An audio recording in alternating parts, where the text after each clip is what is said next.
They said a woman couldn't survive out there, not with dust in her boots and no man beside her. But when the storm hit hardest, and 4 riders came to take what was hers, he stepped from the trees and spoke. Evelyn stepped down from the wagon, with dust in her teeth and sweat down her back, boots sinking into dry, cracked soil that looked like it hadn't seen rain in a year. The wind tugged at her skirts, tossing grit into her eyes, but she didn't blink. She just stared at the land. Her land now, if the deed in her fist meant anything. It wasn't much, just a plot of brittle earth and scrub brush, a creek bed long gone dry, and a sky so wide it made a person feel small enough to disappear. But it was hers, and no one could take that. The man who drove the wagon spat into the dust and shook his head. "Ain't nothing out here but coyotes and heat stroke. You sure, miss?" She didn't answer. She just nodded once, firm, and turned her back on him. He didn't wait. The wagon groaned as he turned it around, his horses anxious to leave. When the rattling wheels finally faded, Evelyn stood alone, clutching the crumpled deed with one hand and a borrowed shovel with the other. She'd come with nothing but a flour sack of clothes, a dented pot, and a will so bone-deep it made men uncomfortable. Back in town, they'd laughed when she signed the claim, all tobacco grins and sideways glances. "She'll be gone by winter," one said, loud enough for her to hear. "Too soft, too skinny. A woman can't last out there alone." The clerk didn't even bother hiding his smirk when he stamped her papers. But Evelyn had said nothing. She'd folded the deed, tucked it into her coat, and walked out with her head held high. Now, standing on the land itself, she felt all their words like dust settling in her lungs, but she still didn't flinch. The sky might not welcome her, and the ground might not yield, but Evelyn hadn't come for comfort. She'd come because there was nowhere else. The boarding house back in Wichita had turned her out when the bills piled too high. The seamstress job dried up with the war, and the man who'd once promised her a better life had died face down in a saloon brawl 3 counties over. No tears left for that. Just this dirt, this deed, and the stubborn beat of her heart that said maybe, just maybe, she could carve something worth keeping out of nothing at all. She walked the boundary lines first, boots scuffing through dry grass and brittle weeds, counting steps, picturing where a house might go, where a fence might rise. Her fingers ached around the shovel handle, unused to hard work but not unwilling. When the sun started to slide west, she set down the sack, pulled her hair into a knot, and sank the first shovel into the earth. It barely gave, just a scrape, a scratch, but she did it again. And again, until sweat soaked her collar and her arms trembled, and the hole was nothing more than a shallow dent. Still, it was a start. That night, she curled beneath a canvas tarp staked between 2 bent branches, wind howling low across the plain. Coyotes cried somewhere far off, and the stars blinked cold above her. Evelyn pulled the deed from her coat, unfolded it with careful fingers, and stared at her name written in black ink across the top. It didn't look like much, but to her, it was everything. Not a gift, not a blessing, just a chance. And that was more than she'd had in a long, long time. The wind didn't care that Evelyn was small or tired or hungry. It tore at her tent like it wanted to rip her off the land herself, snapping the canvas until her arms ached from fighting it. She tied it down again and again, using rocks and rope and hope, her fingers raw from pulling knots too tight. The sky had turned the color of wet ash, clouds rolling in heavy and low, and she knew the storm would hit before nightfall. But there was no one coming to help. No brothers, no neighbors. Just her and the half-built patch of nothing she dared to call home. She dug post holes until her palms split open, stuffing strips of cloth into her gloves, blood soaking through anyway. The fence wasn't much yet, just 3 crooked posts, one leaning like it had given up, but each one she planted made her stand a little straighter. Evelyn talked to herself as she worked, muttering curses and encouragement in equal measure because silence felt too big otherwise. She didn't notice the man on the ridge right away. Just a flicker of movement near the rocks, too still to be a coyote, too solid to be wind. He stood with arms folded, a broad shape in the dusk. Watching, she froze, heart thudding, shovel poised in the air. He didn't move, didn't wave or call out, just watched. Long coat brushing his boots, wide hat pulled low, beard like iron wool, and eyes so dark they didn't seem to reflect the light at all. She opened her mouth to shout, ask what he wanted, tell him to move along, but something in the way he stood made her close it again. There was no threat in him, but no welcome either, just stillness, a waiting, sort of quiet. Then, as sudden as he'd come, he turned and walked away. That night, the wind howled louder. Evelyn sat with her knees hugged to her chest beneath the patchy tent, trying to ignore the leak dripping onto her bedding. She listened for hoofbeats, voices, footsteps, anything, but only the storm answered. Sleep didn't come easy, and when it did, it came in flashes. Memories of cities, of doors slammed in her face, of cold stares from men who measured her worth by how easy she smiled, or how little she asked for. She woke just before dawn, skin damp, bones aching, and stepped outside to find something leaning against her crooked gate, a bundle of firewood, neatly tied with twine. Not the rotted kind from old brush, but clean split logs, stacked careful as bricks. Evelyn stared at it, like it might vanish. Then she looked up toward the ridge, but it was empty. Nothing but early morning mist clinging to the rocks. The townsfolk had mentioned a man once, a war veteran who never spoke. Griff, they called him. Said he came back wrong. Didn't drink, didn't pray, didn't smile. Just worked odd jobs and disappeared before the dust settled. No one knew where he slept. Some claimed he had no home. Others said the war took it from him. Evelyn touched the firewood with shaking fingers, then dragged it inside piece by piece, stacking it by her pit with care. She didn't say thank you aloud, just built a small fire and sat beside it, watching the smoke curl upward.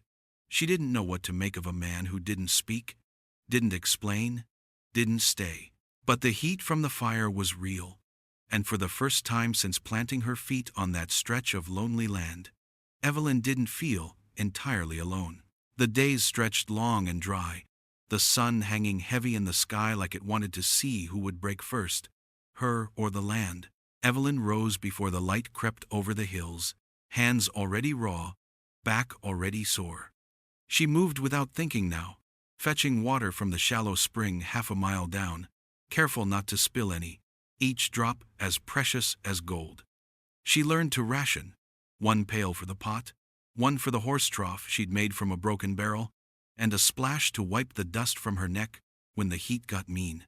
She made traps from wire and twine, the kind her brother used to build when they were kids, and set them near the brush where rabbits passed in the cool of dawn. It wasn't much, but one rabbit meant stew for 2 days and a reason to keep trying. The first time she caught one, she cried, not out of pity, but from the simple relief of not going hungry. She skinned it with shaking hands and cooked it over a weak fire, chewing slow, like the taste might vanish if she rushed it. Her boots rubbed blisters deep into her heels, so she tore strips from her last good dress, the blue one with the faded ribbon that used to make her feel like she belonged somewhere, and stuffed them into the backs of her shoes.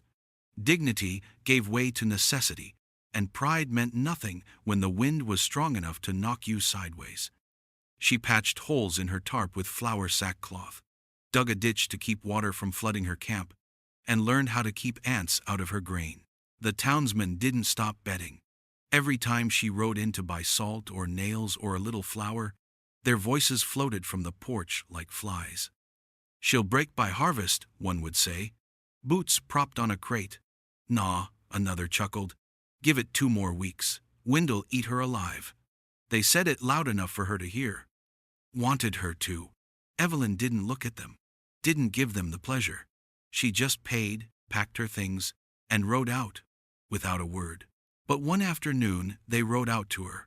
4 men, all broad-chested, and smiling like wolves, trotted up just as she was hauling a bucket of water across her makeshift fence line. Their horses kicked up clouds, their eyes crawling over her sweat-slick skin like she was meat left too long in the Sunday. "Thought we'd come check on the lady settler," one called. His teeth were yellow, his grin wide. "See if you was ready to give up this little patch of dirt." Another held up a sack, white and lumpy. "Flour. Good stuff, too. You come back to town with us. You can leave this mess behind. Ain't no shame in admitting defeat." Evelyn didn't answer right away.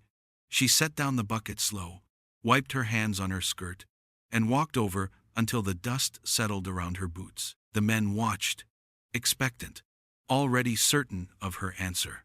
She looked at the sack, then at the man holding it, then spit in the dirt at his feet. Not a word, just that. They stared at her, moment stunned, before laughter cracked the air, sharp and mocking. "Suit yourself," one muttered, and they turned their horses, riding off with the kind of noise men make when they think they've won something. She waited until they disappeared over the ridge before she turned back toward her camp, and that's when she saw him. Griff, leaning in the shadow of a piñon tree, arms crossed, face unreadable. He didn't step forward, didn't speak, just watched, like he had all the time in the world. And when their eyes met across the dust and distance, Evelyn didn't smile, didn't nod. She just picked up the bucket again and walked back to the fire pit with her back straight and her steps sure. Because some dignity couldn't be taken. It had to be lived. The first post leaned before she even finished the second. Evelyn stepped back, sweat dripping down her spine, and stared at the crooked mess of wood and wire. She had tied it tight, hammered it deep, checked it twice. Still, the wind shoved it sideways like a joke, like it knew she had no business doing a man's work. Her hands were blistered, palms split open beneath the gloves she'd stitched from feed sacks. Every swing of the hammer sent a bolt of pain through her wrist, but she didn't stop. Couldn't. This fence wasn't just for marking land. It was proof she belonged, that she could hold her ground, even if the earth itself bucked and kicked. By midday the wind had turned mean, pulling at her skirt and flinging grit into her teeth. She squinted into the glare, chest tight with stubborn pride, and drove another nail through the rail. The boards wobbled, the wire sagged. When the next gust hit, the whole corner twisted and groaned and dropped into the dirt like a dying thing. She stared at it for a long time, then her knees gave out. She didn't cry, not really, just sat there in the dust, head bowed, breathing in the dry, bitter scent of defeat. Her shoulders shook once, then again, then she went still. The land stretched silent around her, indifferent and wide. No one saw, no one came. She stayed like that until the stars blinked awake and the chill crept in, reminding her that she still had to build a fire, still had to eat something, still had to keep going even if the fence wouldn't stand. That night, Evelyn didn't light a fire. She crawled under her canvas, wrapped her arms around herself, and listened to the wind tear across the ridge. Sleep came slow and restless, full of splintered dreams and the sound of nails being pulled free. She woke just before dawn, chilled and stiff, the air still damp with night. And something was different. She rose, rubbed her eyes, and stepped outside barefoot. The sky was just beginning to color, a thin ribbon of orange breaking over the hills.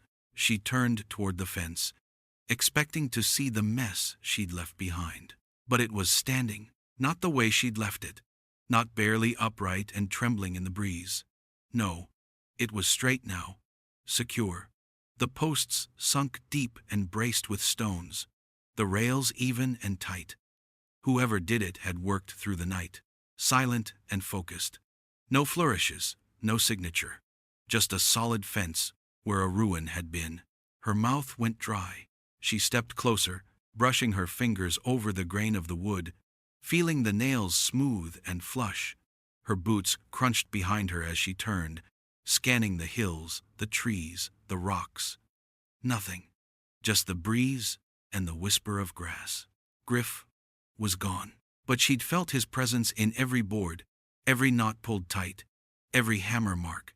He hadn't done it for thanks, hadn't waited to be seen. Just came, fixed what was broken, and vanished again like smoke off a dying fire. Evelyn stood beside the fence for a long time, barefoot in the dust, watching the horizon. She didn't know why he kept helping her, didn't know if he ever would explain, but the fence stood now, and so would she. Griff started showing up more after the fence.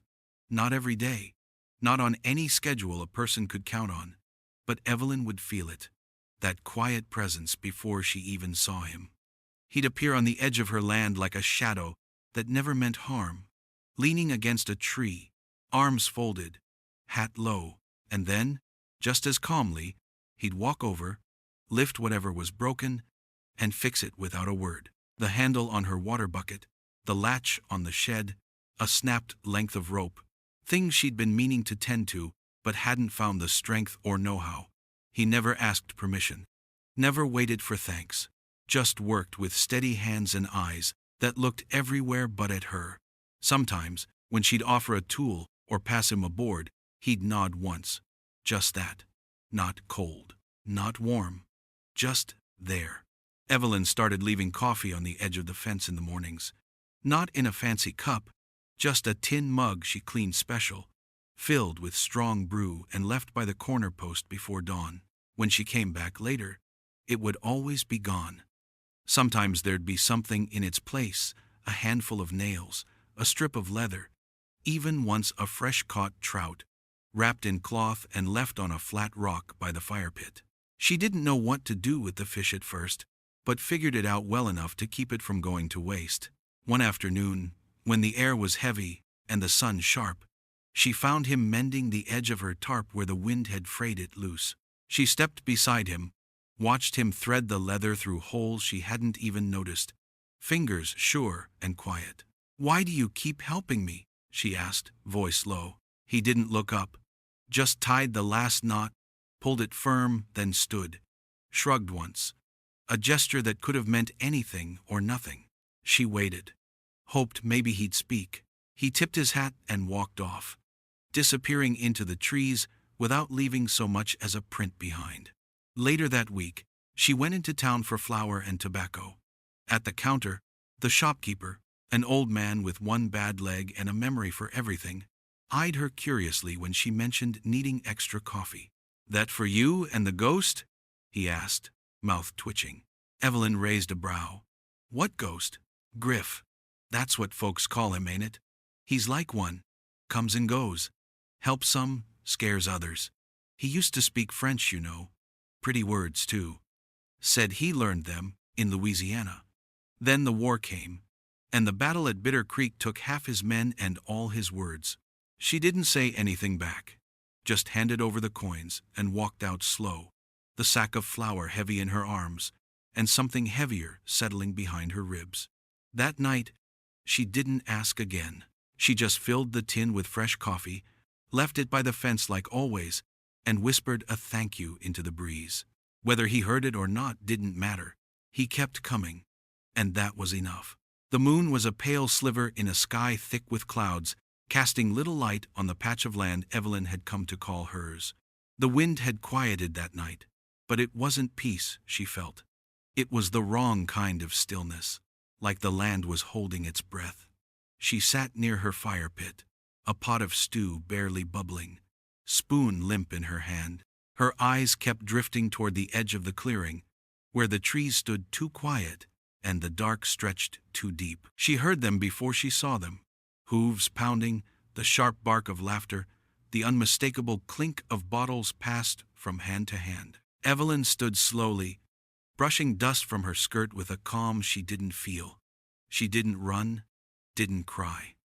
She just watched as 4 riders broke through the dark like ghosts, with whiskey on their breath and trouble in their eyes.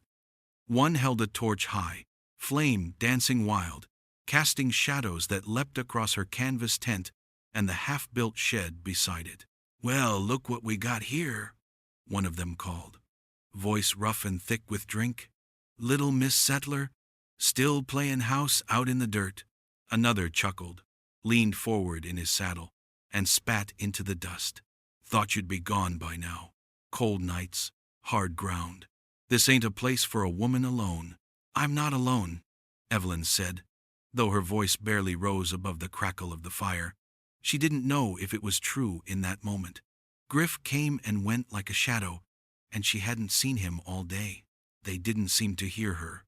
Or maybe they didn't care. The one with the torch dismounted, swaggered closer, dragging the flame near her fence, the dry grass around it catching the light like it was waiting to burn. Land like this don't belong to women. It don't belong to squatters, and you look more squatter than settler to me. Evelyn didn't move. Her heart beat hard enough to shake her ribs, but she stood still, jaw set, fingers curled tight around the edge of her coat. She thought about running, but she'd run before, and it never led anywhere worth going. Then, from the shadows near the trees, a shape stepped forward. Griff, silent as ever, rifle in hand, eyes cold and steady. He didn't say a word, didn't have to. He stood tall, the firelight catching the edge of his coat and the barrel of the gun, and for a long moment nobody spoke. The rider with the torch froze, arm halfway raised. The others shifted in their saddles, eyes bouncing between Evelyn and the man behind her. Griff didn't point the rifle, didn't lift it, just held it there, solid and still, like something carved from the very land they all stood on. One of the men laughed, but it was nervous now. "Ain't worth it," he muttered. "She'll be gone soon anyhow." They turned without another word, one by one, torches dimming as they disappeared into the dark. The wind picked up again, just a little, and the night seemed to breathe again. Evelyn stood there long after they were gone, her knees shaking, but her back straight. Griff moved past her, slow and quiet, and dropped a fresh log onto the fire. Then he disappeared into the night again, rifle slung over his shoulder, the trees swallowing him up like always. No one came back with fire again. The flour was coarse, the yeast barely active, and the fire burned hotter than it should have. But Evelyn worked with what she had. She mixed the dough slow, careful with every drop of water, her hands caked in white dust, the bowl heavy in her lap. She had no recipe, just memory, something her mother once did in a warm kitchen back east, long before winters grew sharp and silence filled the spaces between days. The smell of the rising dough made her throat ache, not from hunger, but from something else, something soft that had gone missing and wasn't easy to name.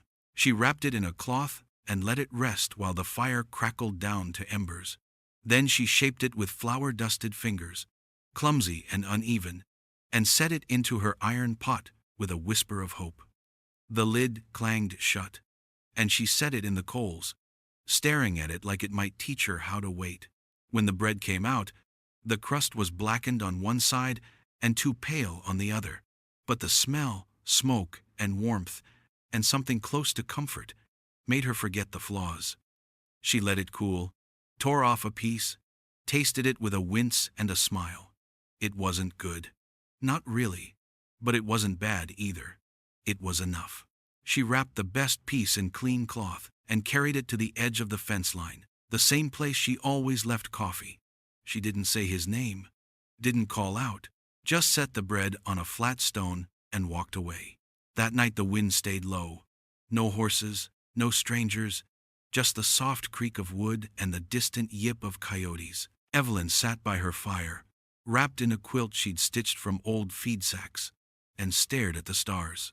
She wondered if Griff even liked bread, if he'd take it, if he'd know it was meant for more than filling a belly. She'd never said thank you with words, but bread felt like a language he might understand. By morning, the bread was gone. Not a crumb left behind. In its place was a tin of nails and a pair of boots. Not new, but solid, well-oiled, and stitched clean along the seams. Her size, too, or close enough. The nails were tied in a pouch with twine, neat and exact. She held them in her hands, fingers curling around the leather like it might vanish if she blinked. She looked toward the trees, hoping maybe just this once he'd still be there, that she'd catch a glimpse of him slipping between the shadows. But the ridge was empty. She set the boots by her tent, touched the tin like it held something more than hardware, and said nothing. Neither did he. But something between them was shifting, quiet and sure, like a creek rising after snowmelt, slow and steady, unseen until it carried weight. She wore the boots that day, and every day after. They fit like they were made for the road she hadn't yet walked. The storm came hard and sudden, crawling over the hills like a wounded beast, dark and low, with wind that howled through the grass, like it had a score to settle. Evelyn saw it coming in the distance, the sky bruising to black, and moved fast to tie down what she could, canvas over the tent, buckets inside, the little tin of nails tucked under her coat.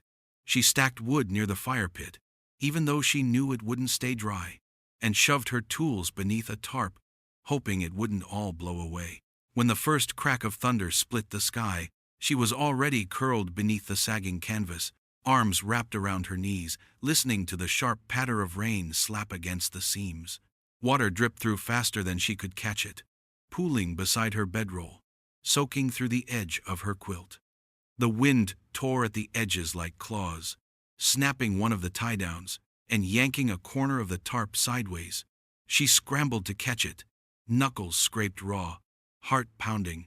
The storm didn't care. It came down in sheets, cold and heavy, and the canvas gave in the middle of the night, slumping inward like a wounded lung. Evelyn didn't cry. She just lay there, soaked to the bone, teeth chattering, staring at the darkness and thinking maybe the land had finally decided she wasn't worth keeping. When morning came, gray and bitter, she crawled out into the mud, blinking through rain that hadn't let up. Her clothes clung to her skin, her boots squelched with every step, and everything she owned felt damp and useless. She stood there a while, arms folded against the cold, not sure what to fix first. That's when she saw him, Griff, standing near the shed frame, coat dark with water, eyes steady as always. He said nothing, just raised one hand in a kind of greeting, then pointed toward the woodpile she'd tried to keep dry. Evelyn didn't speak either. She just nodded and moved to gather the boards, her hands trembling not just from cold, but from the strange relief of not being alone. They worked through the rain. No talk, just motion. She handed him nails, he hammered.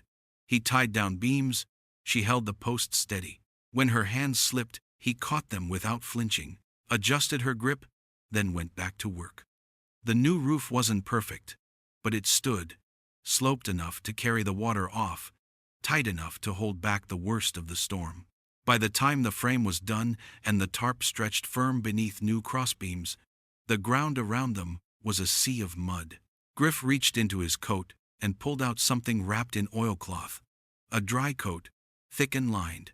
He held it out without a word. Evelyn took it slow, her fingers brushing his as she pulled it close. She slid it on, and warmth settled over her like a blanket pulled tight on a winter night. They didn't say anything. Didn't need to. The rain kept falling. Soft now. Steady. But beneath the new roof, they stood side by side, and for the first time in days, neither of them felt quite so cold. The night was quiet in the way only open land could be. The kind of stillness that made a person feel the weight of their own thoughts too loud. The fire crackled low, its light flickering over Evelyn's face as she sat with a scrap of paper in her lap, fingers stained with ink, jaw tight. She hadn't planned on writing anything. But when she pulled her coat from the peg and the paper fell from its pocket, already yellowed and half crumpled, something in her decided it was time. She stared at the blank side for a long while before setting pen to it, hands shaking not from cold but from something older, something quieter that lived in her chest like an echo. The first words came slow, almost clumsy. "Dear Sam," she wrote, and the name alone made her eyes sting. She told him about the land, how dry it was, how stubborn, how some days she hated it but kept digging anyway. She wrote about the bread she burned, the fence she couldn't build, and the nights when the wind tried to lift her off the earth like a warning. She didn't mention the crying. She never had.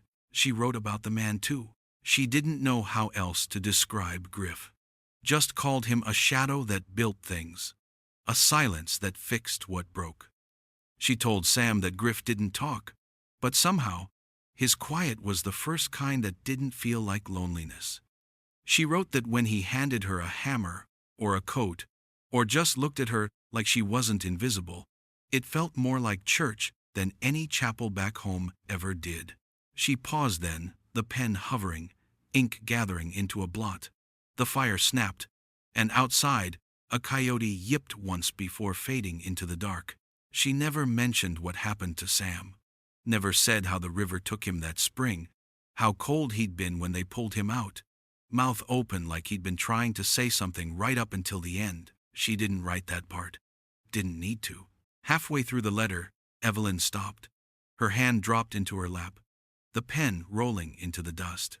She read the words again, lips moving without sound, and then folded the page, set it on the fire, and watched the flames curl its edges until her brother's name vanished into smoke. She didn't sleep much after that. Morning came with the sound of hooves soft on damp earth. She opened the tent flap to find nothing but a small bundle sitting near the fire, worn leather tied with a strip of red cloth, smooth from years of handling. She opened it slow, careful, and found a journal, blank, every page waiting. The leather smelled of cedar and old rain. Inside, no name, no note, just space. Evelyn looked toward the trees, but Griff was already gone. She held the journal close, the weight of it steady in her hands, and for a long time she just sat there, watching the smoke drift from last night's fire, thinking maybe this was his way of telling her to keep talking, even if only to herself. Maybe silence didn't mean the end. Maybe it just meant a new place to begin. The dust from their horses rose before Evelyn saw the riders. She'd been tending her little garden plot, coaxing life from hard soil, when the sound of hooves made her turn. Two men, one tall and polished in a dark coat too fine for this part of the world, and the other with a star pinned to his chest and a face that didn't know how to smile.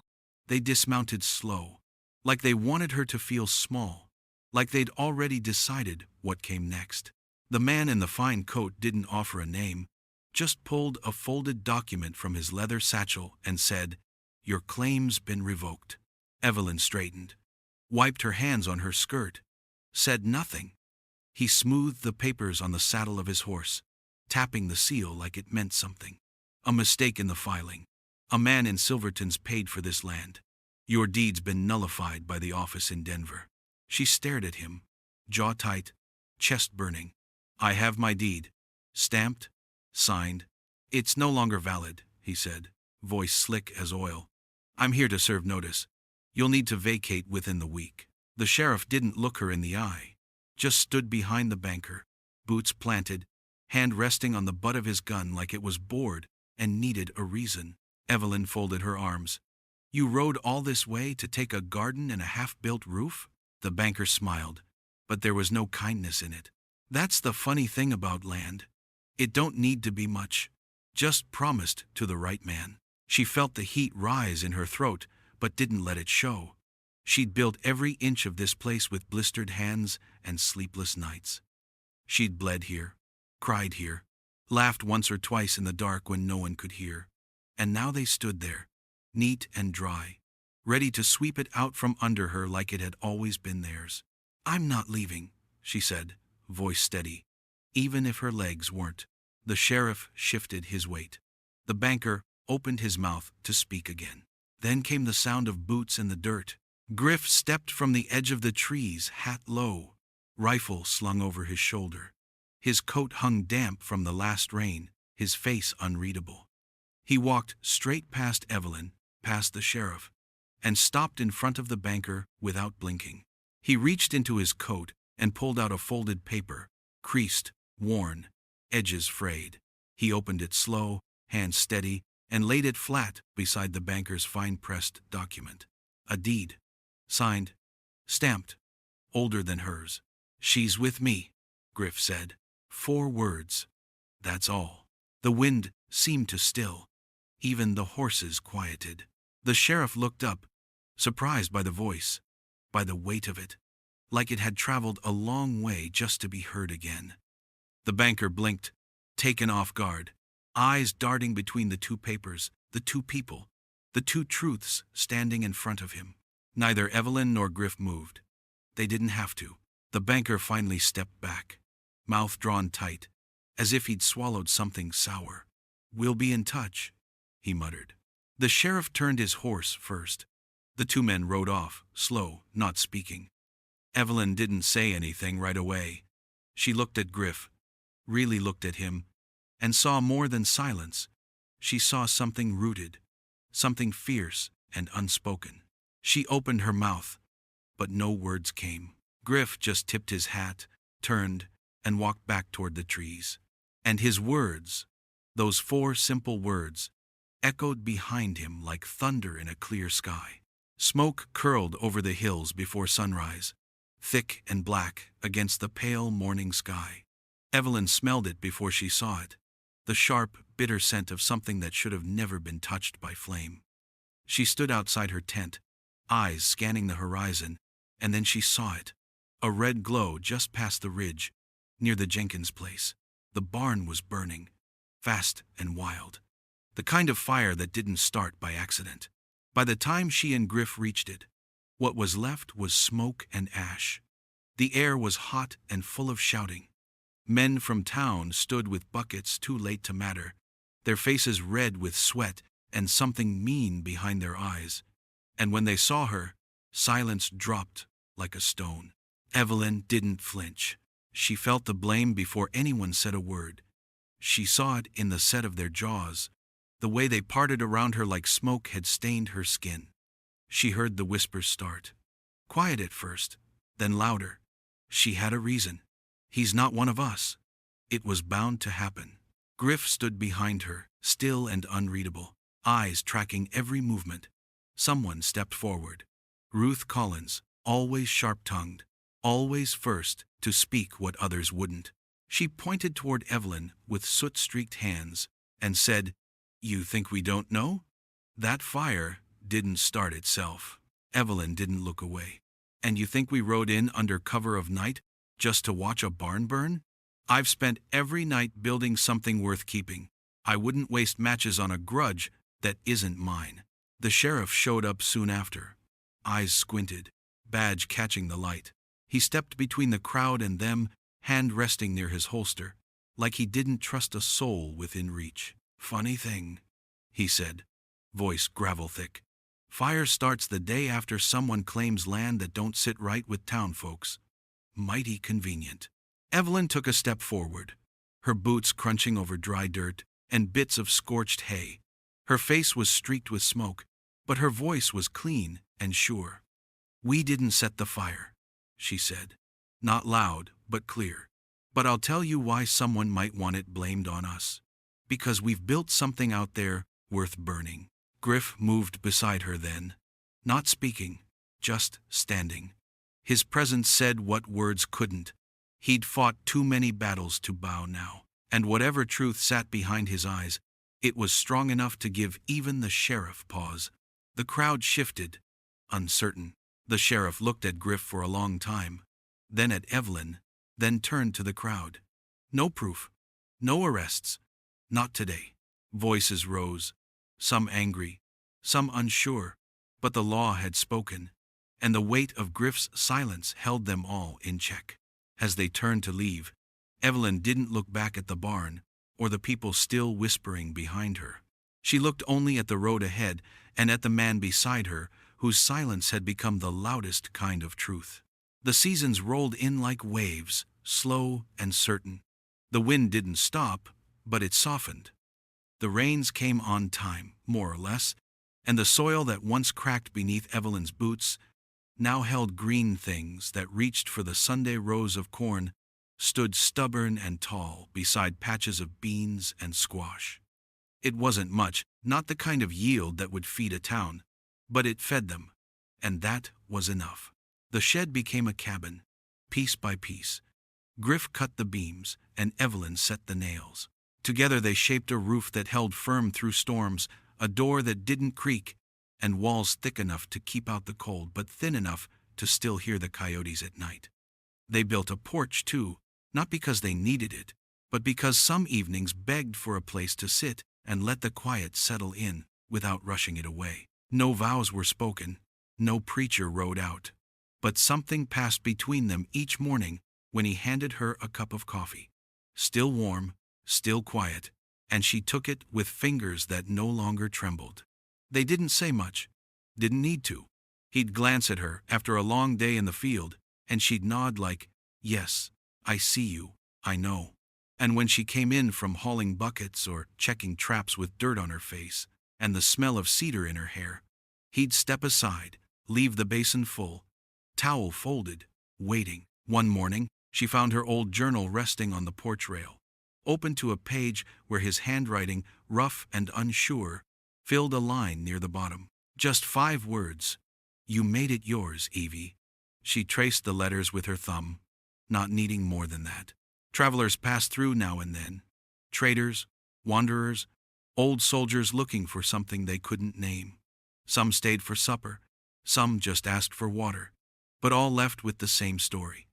About the woman who turned dust into a home, who planted seeds with hands blistered and sure. And the war ghost who stood beside her, quiet as stone, with eyes that missed nothing and a voice that had come back not in shouts, but in murmurs and laughter too rare to forget. On cool evenings, they sat on the porch with 2 chairs side by side, boots propped on the rail, the sun bleeding slow into the horizon. Sometimes they talked. Most times, they didn't. But when Griff did speak, it was with words that mattered. Words he'd held close until they were ready to be given. And when Evelyn smiled at him, in that hush between light and dark, it felt like the land itself had exhaled. Their home wasn't perfect. The windows stuck when it rained, and the porch creaked when the wind blew just right.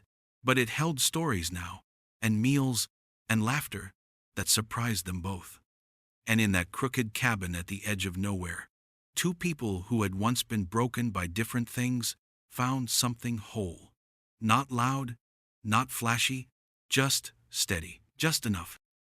If this story moved you, if Evelyn's grit and Griff's quiet strength stayed with you, give us a like and hit subscribe. We share tales just like this, where the West was wild, but hearts were wilder.